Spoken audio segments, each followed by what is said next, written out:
Le doy la bienvenida. Hoy es jueves de la 26ª semana del tiempo ordinario. Le invito a disponer su oído, la mente, también el corazón, para proclamar el Evangelio propuesto en la liturgia de este día.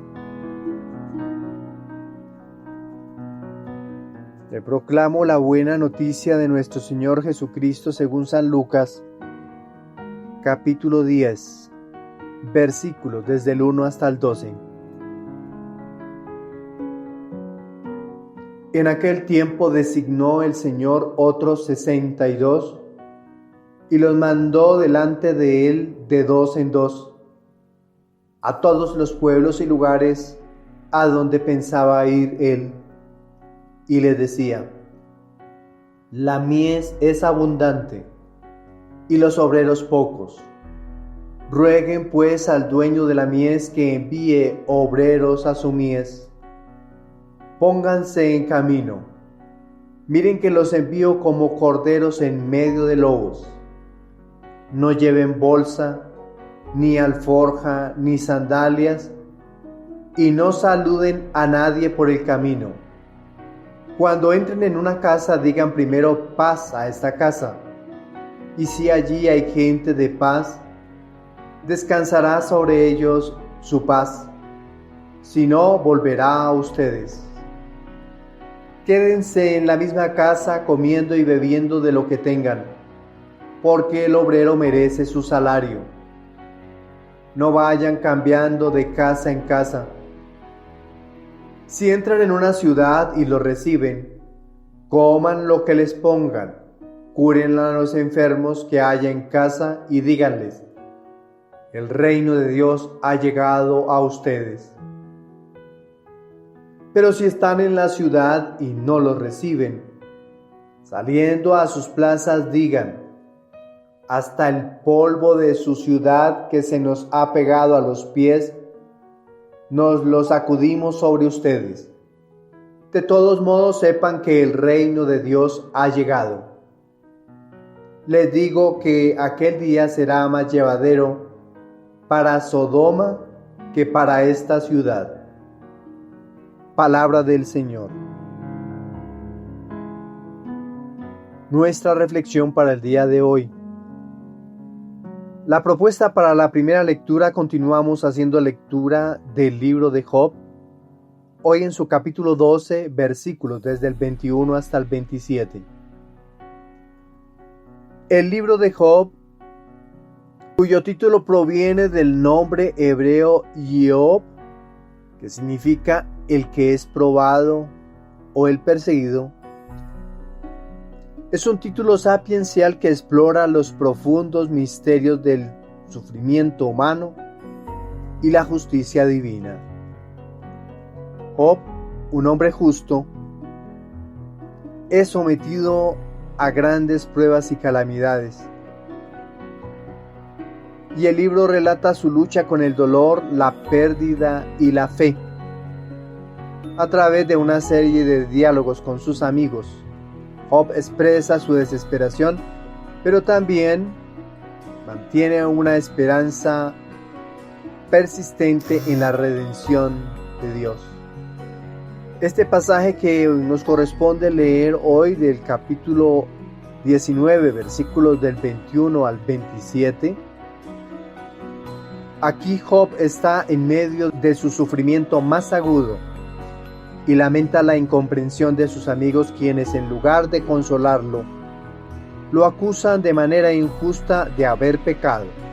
Sin embargo, el texto tiene una resonancia poderosa porque en su angustia, Job, lo veremos en el versículo 25, proclama una firme esperanza en su Redentor, que lo llamaríamos en hebreo Goel.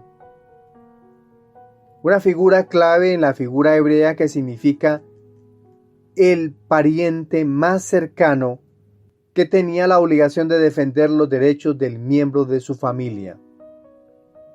Veamos el pasaje en mayor detalle. Versículos del 21 hasta el 22. Tened piedad de mí, amigos míos, tened piedad de mí, porque la mano de Dios me ha herido. ¿Por qué me perseguís como Dios y no os saciáis de mi carne? Aquí Job ruega a sus amigos que lo comprendan y dejen de atacarlo. Siente que Dios mismo lo ha herido y lamenta que sus amigos, en lugar de consolarlo, lo hostiguen más. Job describe su situación como una herida profunda, pero también revela su angustia por la incomprensión humana. El autor sagrado dice: y no os saciéis de mi carne, utilizando el hebreo basar, cuya palabra resalta la creencia de Job de que a pesar de la destrucción de su cuerpo físico, verá a Dios. Versículos del 23 hasta el 24. Ojalá se escribieran mis palabras, ojalá se grabaran en un libro, que con cincel de hierro y plomo se esculpieran para siempre en la roca. Job expresa un anhelo de inmortalidad a través de sus palabras. Aunque es consciente de que la muerte es inminente, desea que su testimonio de fe quede grabado de manera indeleble. Esta súplica se ha cumplido simbólicamente, ya que sus palabras quedaron registradas en la Sagrada Escritura y son leídas por generaciones. Hoy las estamos meditando. Versículo 25. Yo sé que mi Redentor vive y que al final se alzará sobre el polvo. Este es el versículo más icónico y uno de los más estudiados. El término hebreo Goel, que se refiere al Redentor o Vengador, alguien que defenderá a Job de la justicia. Aquí se introduce un concepto profundamente teológico. La certeza, a pesar del sufrimiento, hay una justicia última y un defensor que resucitará al final.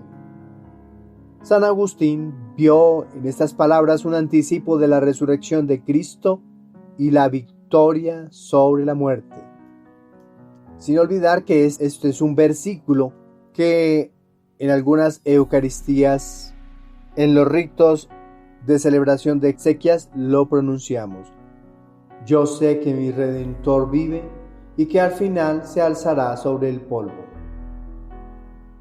Ya lo dijimos, Goel traduciría Redentor o Vengador, una figura legal y teológica clave que Job utiliza para expresar su esperanza en una justicia definitiva. Versículos del 26 al 27. Y después de que me arranquen la piel, en mi carne veré a Dios. Yo mismo lo veré, mis ojos lo contemplarán, no los de otro. Mis entrañas languidecen dentro de mí. Job afirma su esperanza de la resurrección, incluso después de que su cuerpo sea destruido. Este es un testimonio increíble de fe en medio de su dolor. Job cree fielmente en que verá a Dios con sus propios ojos, sugiriendo la posibilidad de una vida más allá de la muerte. Este versículo refleja la idea de que el sufrimiento humano no es el fin, sino que hablará una recompensa divina. En estos dos versículos el autor sagrado, para referirse a Dios, en mi carne veré a Dios, utiliza la palabra hebrea, el nombre hebreo El Shaddai, Dios Todopoderoso, que es percibido como aquel que prueba y examina a Job en su sufrimiento. El libro de Job se sitúa en un contexto cultural y religioso antiguo, en el que el sufrimiento y la justicia divina eran temas recurrentes. La historia refleja la influencia de tradiciones de Oriente Medio, pero está claramente enmarcada dentro de la teología hebrea. A diferencia de otras obras sapienciales, como los Proverbios, Job desafía la idea de que el sufrimiento es siempre consecuencia directa del pecado personal. San Jerónimo, traductor de las Sagradas Escrituras, y que como resultado tenemos la Biblia al latín o Vulgata, veía en las palabras de Job una anticipación del Liber Vitae, el libro de la vida, que se menciona en Apocalipsis. La noción de inmortalidad en los libros de Job, según Jerónimo, prefiguraba la promesa cristiana de vida eterna. San Agustín profundiza en la idea del Redentor como Cristo, quien en última instancia es el defensor de todos los que sufren.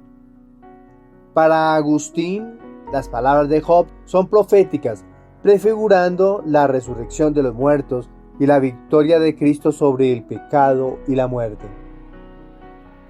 El clamor de Job, yo sé que mi Redentor vive, que encontramos en el versículo 25, tiene un profundo eco en la doctrina cristiana. En este día en que celebramos la comunión de los muertos, recordamos que, al igual que Job, somos parte de una gran comunidad espiritual que trasciende la muerte. La comunión de los santos, como la proclamábamos en el credo, es un testimonio de la unidad de todos los cristianos, vivos y fallecidos, en Cristo.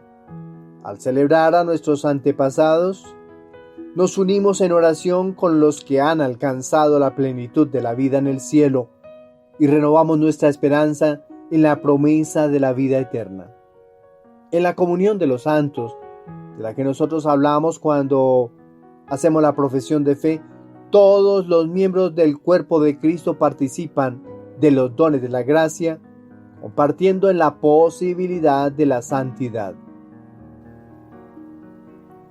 Que esta reflexión nos invite a contemplar nuestro propio destino con la confianza que Job tenía en su Redentor, sabiendo que, aunque enfrentemos pruebas y sufrimientos, la promesa de la resurrección y la vida eterna es segura para aquellos que permanecen en Cristo. Ante esta propuesta que nos hace nuestro Padre Dios por medio del libro de Job, le vamos a responder con el Salmo 26 y nos unimos al sentimiento del autor sagrado diciendo: espero gozar de la dicha del Señor en el país de la vida. El libro de los Salmos, también conocido en hebreo como Tehilim, que significa alabanzas, es una colección de himnos, oraciones y cantos que expresan una variedad de emociones humanas, desde el júbilo y la gratitud hasta la desesperación y la súplica. El Salmo 26 en particular pertenece a los llamados salmos de confianza, donde el orante expresa una fe inquebrantable en Dios a pesar de los momentos de angustia y persecución. Este salmo es un testimonio vibrante de la confianza del justo en medio de la adversidad. El salmista clama a Dios en un momento de peligro, pero lo hace con la seguridad de que será escuchado. A través de un lenguaje emocional se presenta una lucha entre el miedo al abandono divino y la certeza de la protección de Yahvé. Profundicemos en sus versículos. Versículos del 7 hasta el 8a. Escucha, Yahvé, mi voz, yo te llamo, ten piedad de mí, respóndeme. Mi corazón de ti me habla diciendo: busca su rostro. En este versículo, el salmista implora a Dios que escuche su súplica. Es interesante notar que el corazón del salmista lo incita a buscar el rostro de Dios, lo que nos recuerda que la conciencia es una guía interior que nos invita a estar en comunión con el Señor. La expresión buscad el rostro de Dios, que en hebreo sería paneka, implica la búsqueda de una relación profunda y personal con Dios. Ese paneka, no buscar sino rostro, el rostro de Dios. En la cultura hebrea, buscar el rostro de Dios es una expresión de intimidad y cercanía con Él, denotando la búsqueda de su presencia activa y su favor. Versículos 8b hasta 9abc. Sí, Yahvé, tu rostro busco, no me ocultes tu rostro, no rechaces con ira a tu servidor, tú que eres mi auxilio. El salmista reitera su deseo de encontrar a Dios, rogando que no le sea ocultado. Este clamor refleja la angustia de alguien que se siente en peligro y busca consuelo. El rostro de Dios simboliza su presencia y favor, y la petición de que Dios no lo rechace con ira revela el temor de perder la conexión divina. En la cultura hebrea, ser rechazado por Dios significa quedar desprotegido y vulnerable ante los enemigos. Versículos del 13 hasta el 14. Yo creo que contemplaré la bondad de Yahvé en la tierra de los vivos. Espera en Yahvé, sé valiente, ten ánimo, espera en Yahvé. Estos versículos expresan la confianza plena del salmista en que, a pesar de las dificultades, verá la bondad de Dios. Bondad, en hebreo hasad, aparece frecuentemente en los salmos y tiene una connotación de amor leal y misericordioso que Dios muestra a su pueblo. La expresión la tierra de los vivos se refiere a la vida misma, sugiriendo que la bendición y la salvación de Dios se experimentarán no solo en la eternidad, sino también en esta vida. Él repite en 2 ocasiones: espera en Yahvé. Indica la importancia de la paciencia y la fortaleza interior en los momentos de prueba. Sé valiente. Esta palabra refuerza la idea de fortaleza y determinación ante las adversidades. Como muchos de los salmos de David, el Salmo 26 se sitúa en un contexto donde el autor experimenta persecución y peligro. En la antigua cultura hebrea, la noción de que Dios podía ocultar su rostro, es decir, retirar su favor, era aterradora, ya que el salmista dependía completamente de la protección divina para su supervivencia física y espiritual. El salmista refleja la tensión entre el temor al abandono y la firme esperanza en la intervención divina. San Jerónimo destaca el poder de la súplica en este salmo, subrayando que la oración ferviente y sincera es siempre escuchada por Dios. Para Jerónimo, la expresión buscar el rostro de Dios es el anhelo de todo creyente de estar en comunión plena con Él, ya que solo en la presencia de Dios el alma encuentra descanso. San Agustín interpreta este salmo en el contexto de la vida cristiana como una lucha constante entre la fe y las pruebas del mundo.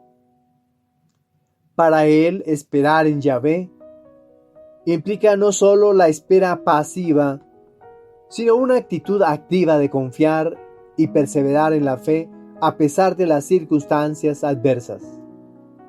San Agustín ve en la frase "la tierra de los vivos" una referencia a la vida eterna, donde la bondad de Dios será completada plenamente.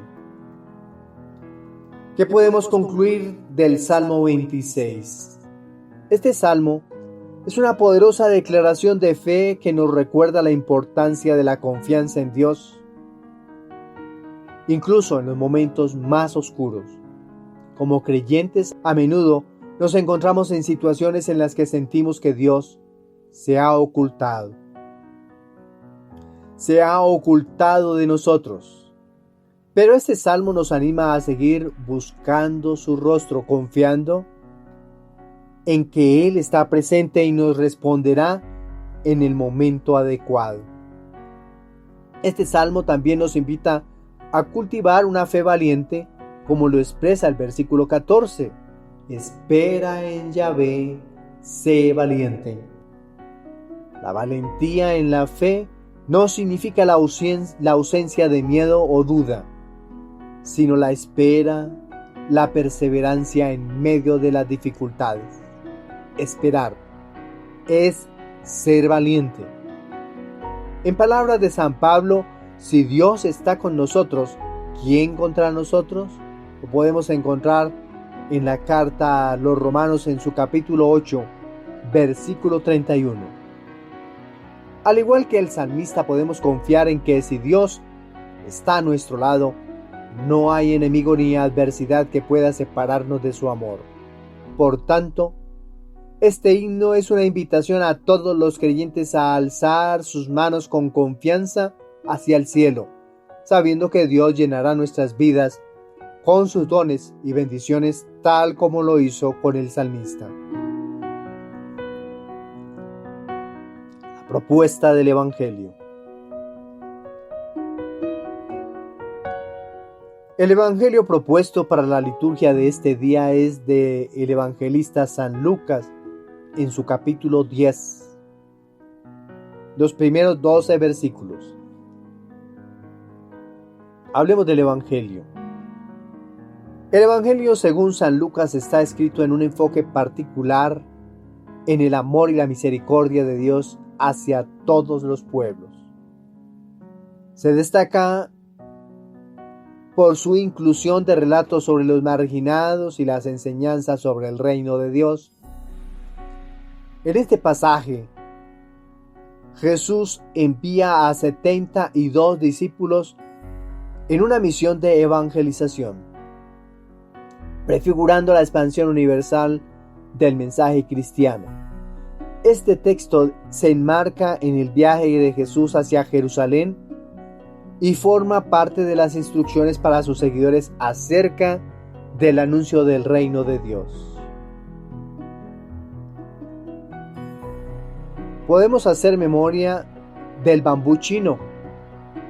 Cuando se planta la semilla de este árbol, no muestra signos visibles de crecimiento durante los primeros 5 años.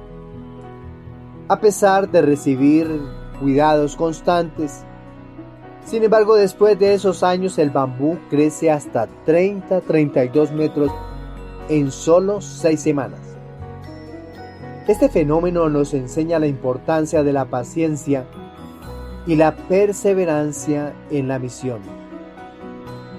Así como los discípulos deben esperar y confiar en que el reino de Dios germinará a su debido tiempo, nosotros también debemos sembrar la semilla del Evangelio con fe, aun cuando no veamos resultados inmediatos. El pasaje que hoy hemos proclamado es el relato del envío de los 72 discípulos, un momento clave en la misión de Jesús. La misión que Jesús les encomienda no es solo predicar, sino también preparar el camino para su venida, curar a los enfermos y proclamar el reino de Dios. Profundicemos en sus versículos. Versículo 1. Después de esto designó el Señor a otros 72 y los envió de 2 en 2 delante de sí a todas las ciudades y sitios a donde él había de ir. Jesús selecciona y envía a 72 discípulos, un número que evoca la universalidad de la misión. 70, número perfecto, plenitud, perfección. Pero el autor sagrado quiere designar que es un número pleno, perfecto en el discipulado. 2 discípulos que deben ir acompañados para ir a comunicar el testimonio de la resurrección, de lo que vieron y oyeron. Es decir, un anuncio, una predicación perfecta y plena. 72. En el Antiguo Testamento se creía que había 70 naciones en el mundo, según lo que relata el libro del Génesis en su capítulo 10. Por lo que el envío de 72 sugiere una misión destinada a todos los pueblos, ir de 2 en 2. Es significativo ya que en la cultura judía el testimonio era considerado válido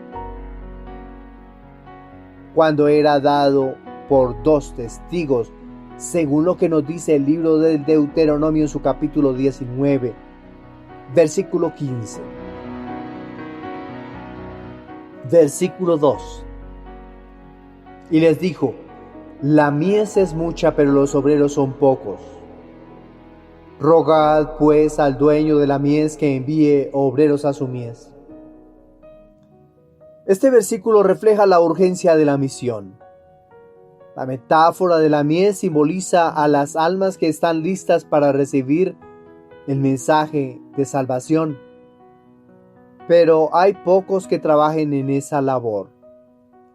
Jesús anima a sus discípulos a orar para que Dios envíe más trabajadores, señalando que el éxito de la misión depende también de la intervención divina. Hoy el Señor nos hace el mismo llamado: la mies es mucha, necesita más obreros. Y debemos incluir tú y yo en nuestra oración, rogar a Dios, que quiere que el mensaje de su Hijo se extienda a todas las naciones, para que surjan de entre nuestras familias más jóvenes, más hombres, más mujeres que con valentía anuncien la buena noticia del Evangelio. Anuncien que ya el reino de Dios, Jesucristo, está en medio de nosotros. Versículo 3. Id, mirad que os envío como corderos en medio de lobos. Esta advertencia destaca la vulnerabilidad de los discípulos ante la hostilidad del mundo. La imagen del cordero representa la mansedumbre y la inocencia, mientras que los lobos simbolizan el peligro y la oposición. Jesús les advierte que la misión no será fácil, pero les pide que confíen en la protección divina. Versículos del 4 hasta el 6. No llevéis bolsa, ni alforja, ni sandalias, y no saludéis a nadie por el camino. En la casa en que entréis, decid primero: paz a esta casa. Y si hubiere allí un hijo de paz, vuestra paz descansará sobre él, si no, se volverá a vosotros. Aquí Jesús instruye a sus discípulos a depender completamente de la providencia de Dios, evitando cualquier distracción. La frase "no saludéis a nadie" no es una prohibición literal, sino que subraya la urgencia de la misión. Y el evangelista nos dice: en la casa en la que entréis, decid primero: paz a esta casa. No solo es un saludo, sino una proclamación de la paz de Dios, la cual está arraigada en su reino. Los discípulos son portadores de la paz divina. La palabra griega que utiliza el autor es eirene, paz. Este término tiene un significado profundo en el contexto bíblico, más allá de la simple ausencia del conflicto. Se refiere a una paz integral que proviene de la reconciliación con Dios. Decíamos al comienzo del versículo en el 4, no llevéis bolsa, ni alforja, ni sandalias. Bolsa en griego, bayantion.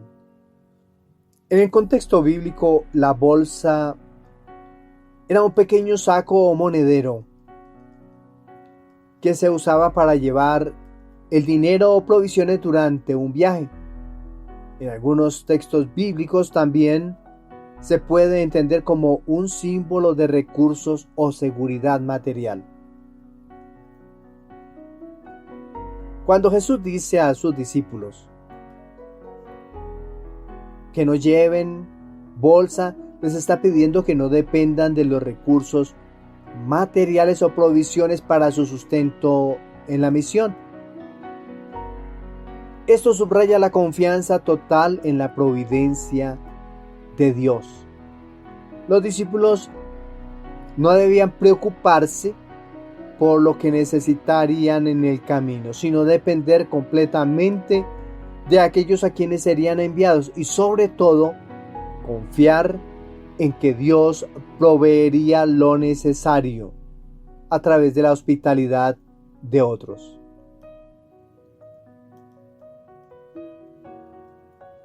La ausencia de la bolsa significa que los misioneros debían vivir en la pobreza evangélica, mostrando desapego de los bienes materiales, lo que también les daría autoridad moral sobre su audiencia. Su misión no se basa en riquezas o influencia económica, sino en la fe en la provisión divina. Una manera para testimoniar a quienes ellos evangelizarían. No lleven alforja, les dice el evangelista. Alforja en griego, pera. La alforja era una especie de saco o bolsa grande, generalmente usada por los pastores o viajeros, para llevar alimentos y las provisiones durante largos viajes. En algunos casos se usaba para cargar las necesidades diarias mientras estaba en el camino. Jesús pide a sus discípulos que no lleven alforja, lo que refuerza aún más la idea de no depender de las propias provisiones para la misión. Al igual que con la bolsa, la alforja representaba un refuerzo, un recurso que proporcionaba seguridad o comodidad durante un viaje largo. Al evitar llevar una alforja, los discípulos se estaban lanzando a la misión con una total dependencia de Dios y de la hospitalidad de los demás, sin preocuparse por lo que comerían o beberían. Esto simboliza el abandono de las seguridades humanas y el vivir conforme a la providencia de Dios. Al no llevar alforja, los discípulos estaban aprendiendo la importancia de centrarse en su misión, de anunciar el reino de Dios sin preocuparse por sus necesidades físicas. También les dijo, no lleven sandalias, en griego, hipodema. Las sandalias eran el calzado común en el mundo antiguo, hecho de cuero o madera, utilizado por los viajeros para protegerse los pies mientras caminaban largas distancias por caminos pedregosos o polvorientos, recordando el desierto. Jesús sorprendentemente les pide a los discípulos que no lleven sandalias, aunque en otros pasajes como Marcos en el capítulo 6, versículo 9, permite su uso. Aquí la prohibición de las sandalias enfatiza urgencia y simplicidad de la misión. Este mandato puede sugerir que debían estar listos para ir inmediatamente sin tomarse tiempo para prepararse con comodidad, mostrando la disposición a caminar descalzos si era necesario y depender de la hospitalidad de aquellos que encontrarían. Las sandalias, como símbolo de preparación y protección, podrían representar también las búsquedas de comodidad y seguridad en el viaje. Al no llevar sandalias, los discípulos demostraban su disposición a enfrentar las dificultades del camino y estar completamente centrados en el anuncio del reino. El acto de caminar descalzos puede sugerir un sentido de humildad y vulnerabilidad ante Dios y las personas a quienes predicarían. Al mismo tiempo, como no tener afán por continuar el viaje. Una arena caliente no la soportarían sus pies. En conjunto, estos tres elementos, la bolsa, la alforja y las sandalias, representan formas de seguridad material y provisión para cualquier viajero. Al prohibir llevar estos artículos, Jesús está invitando a sus discípulos a depender radicalmente de la providencia divina y la hospitalidad humana. Quedarse en la casa a donde llegan hasta que se manifieste el reino de Dios en sus vidas. Este acto de desprendimiento no solo refuerza la confianza en Dios, sino que también proporciona un ejemplo poderoso a aquellos a quienes predicaban. Los misioneros debían mostrar que no buscaban riquezas ni comodidad personal, sino que su único propósito era anunciar el reino de Dios. La invitación a vivir de esta manera simple, dependiendo completamente de Dios, sigue siendo un principio clave en la vida cristiana, tanto para los misioneros como para todos los seguidores de Cristo. Si hacemos memoria a alguien que pudo haber leído a profundidad este texto bíblico y lo acogió, fue San Francisco de Asís en cada una de sus misiones. Los peregrinos de Santiago de Compostela, quienes tradicionalmente realizan largas caminatas llevando solo lo esencial, a lo largo de su peregrinaje dependen de la hospitalidad de las personas que encuentran en el camino, en albergues o casas particulares, y experimentan una vida de simplicidad con pocas pertenencias. En este viaje los peregrinos dependen que lo más importante no es lo que llevan consigo, sino la confianza en la providencia de Dios y la apertura a lo que les proveen los demás.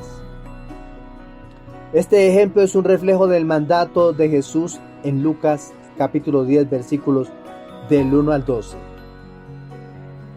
La misión del cristiano es confiar en que Dios proveerá lo necesario, mientras realiza la tarea de anunciar el reino, sin preocuparse por lo material. Lo que importa no es lo que llevamos, sino cómo nos disponemos a ser instrumentos de paz y salvación para los demás.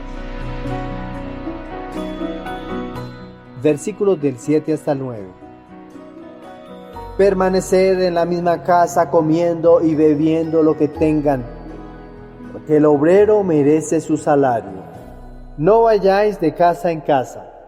En la ciudad en que entréis y os reciban, comed lo que os pongan delante. Curad a los enfermos que haya en ellas y decidles: el reino de Dios ha llegado a vosotros. Aquí Jesús les pide a los discípulos que acepten la hospitalidad que se les ofrece y que no busquen mejores condiciones, sino que se centren en su misión. Además, curar a los enfermos es una señal del reino de Dios, un acto que muestra el poder transformador de la llegada de su reino. Cuando el autor sagrado dice curad a los enfermos que haya en ella y decidles, el autor sagrado utiliza la palabra griega kerusso, Kerusso, que viene de kerigma, proclamar y predicar, se usa en el Nuevo Testamento para referirse al acto de anunciar públicamente el Evangelio. Kerusso. Versículos del 10 hasta el 12. Pero en la ciudad en que entréis y no os reciban, salid a sus plazas y decid: hasta el polvo de vuestra ciudad, que se nos ha pegado a los pies, os lo sacudimos. Sabed, no obstante, que el reino de Dios ha llegado. Os digo que en aquel día habrá menos rigor para Sodoma que para aquella ciudad. Si los discípulos no son recibidos, Jesús les instruye a dejar claro que el rechazo es un rechazo al reino de Dios. Sacudir el polvo de los pies era una señal de separación y advertencia.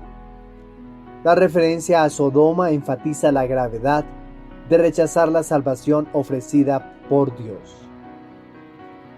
¿De qué es lo que hablan los discípulos o deben hablar? Sabed, no obstante, que el reino de Dios ha llegado. Deben hablar del reino, basileia en griego. En este contexto se refiere al reino de Dios, no solo como un lugar físico, sino como la presencia y soberanía de Dios en la vida de las personas. El envío de los 72 refleja la expansión misionera de la iglesia primitiva en los tiempos de Jesús. La misión era peligrosa debido a las tensiones políticas y religiosas. Sin embargo, el mensaje que Jesús encomienda es claro: el reino de Dios ha llegado. Este llamado a la misión era particularmente urgente dado que el tiempo del ministerio de Jesús en la tierra estaba llegando a su fin. San Jerónimo interpreta este pasaje subrayando la importancia de la humildad y la dependencia del reino de Dios en la misión. Para él, el hecho de que los discípulos no lleven provisiones indica que el verdadero obrero del reino debe confiar plenamente en el Señor.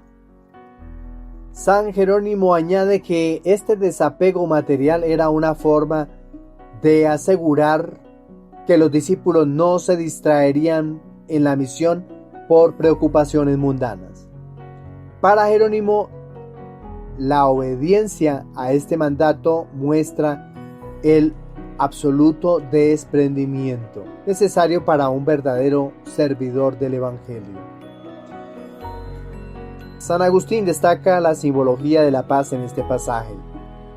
Según él, la paz que los discípulos proclaman no es solo un estado de ánimo, sino la paz de Cristo que trae reconciliación y sanación.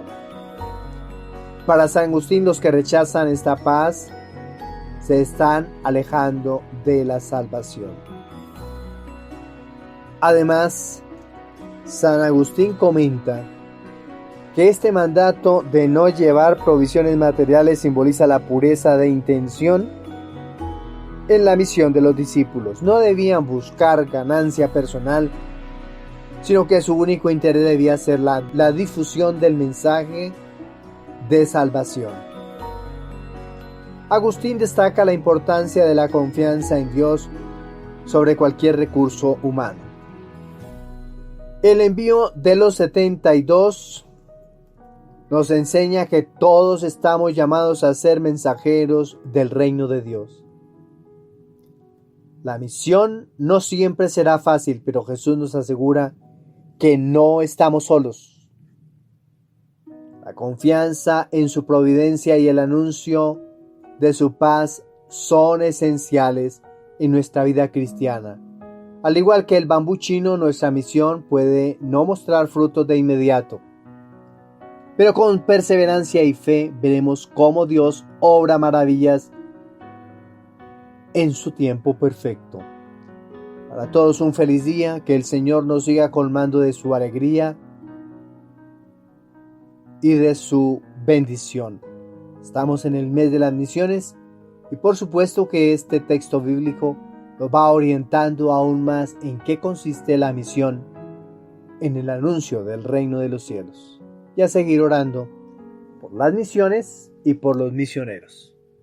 Felicidades, bendiciones.